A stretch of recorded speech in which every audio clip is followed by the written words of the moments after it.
Hey guys, so this is my book review for Papa CJ Naked. So this is the book, and I'm going to strip during the course of this video as a tribute to CJ. No, I'm not. Okay. So I first heard about CJ about 7 years ago when he performed at the beautiful KMC Greens in Manipal. It was the 20th of January 2013 when he created an absolute laugh riot. And he had a very strong message to his comedy that no matter what happens, we should be proud to be Indians. All of us went for that show. All except me. I missed that show for some reason. I stayed back in my empty room. You see, my roommate, he had gone, and I got those few precious hours alone to catch up on my studies. I regretted it later because for the next few days, all everyone could talk about was how awesome CJ was that night. So I searched for Papa CJ online, and lo, I found this video. You see, you can't afford to mess with us Indians. You may have ruled us for 200 years, but you didn't expect us to follow you back, did you?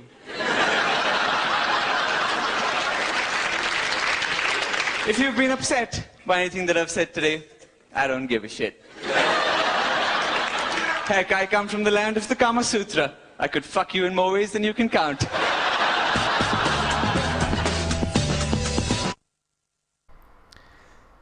Even then, it was going to be about 5 years before I first met CJ.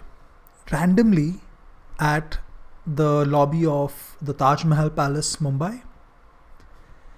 It was here that I got my first picture with CJ.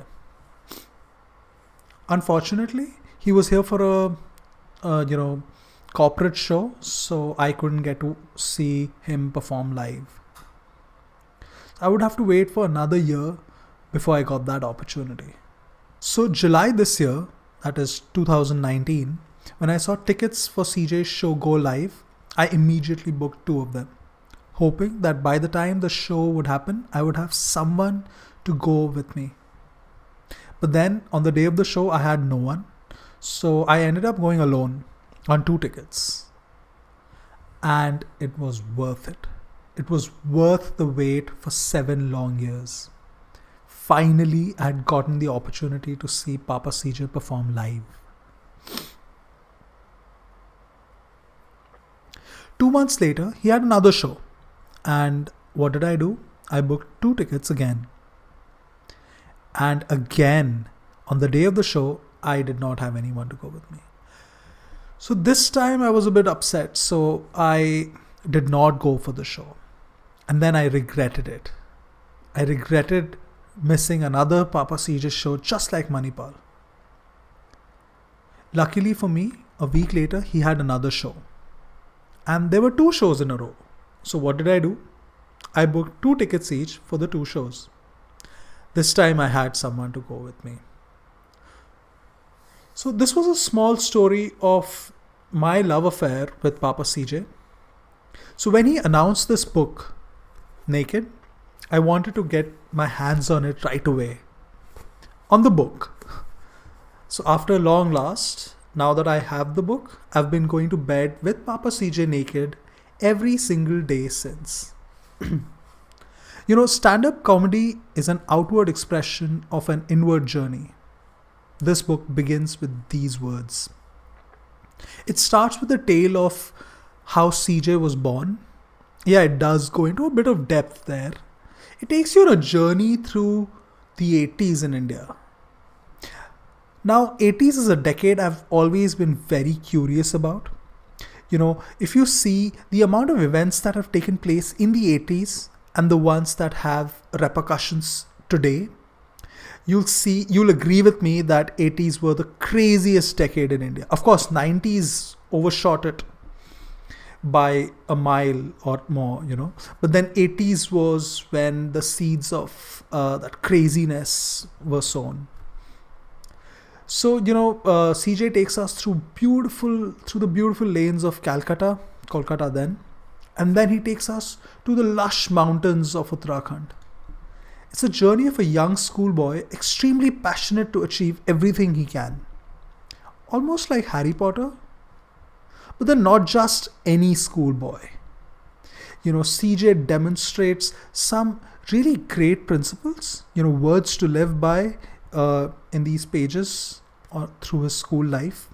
In fact, a Facebook post by a professor of him, it's there in the book. And I went on Facebook and I searched for it and I found it.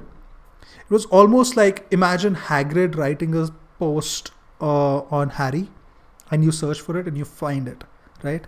So it's almost like Harry Potter was real. So, from the mountains, he then takes you to Delhi, to the capital of India. And through every transition, you can see how life changes. And it's so relatable, especially to me, because I've lived a similar life moving from place to place. CJ's journey is inspiring. It's so inspiring to see someone who has lived this life and who continues to live his life without any rules except the ones that he makes on his own. It teaches you really important lessons, like it's important for you to stand tall, but just a little taller than others. It's a travel guide. The number of places he's mentioned, what dish to have, what experience to partake. I would definitely do all of those when I'm, in those cities. Naked is one of those books that you would like to read again and again. It's like a story you want to revisit. It's a never-ending story. It's a journey of self-discovery. For example, his line, "I felt like I was coming into my own. For a man who could fit in anywhere but belong nowhere, I was finally starting to feel a sense of belonging." Gems like this stay with you for life. Very rarely do I ever read something that actually makes me laugh. Like, reading it and then, shutting the book and laughing for a bit. That's this book. It gives you 200 pages of it. As Dumbledore said, happiness can be found in the darkest of times if one only remembers to turn on the light. Thank you, CJ, for explaining how to turn on more than just lights.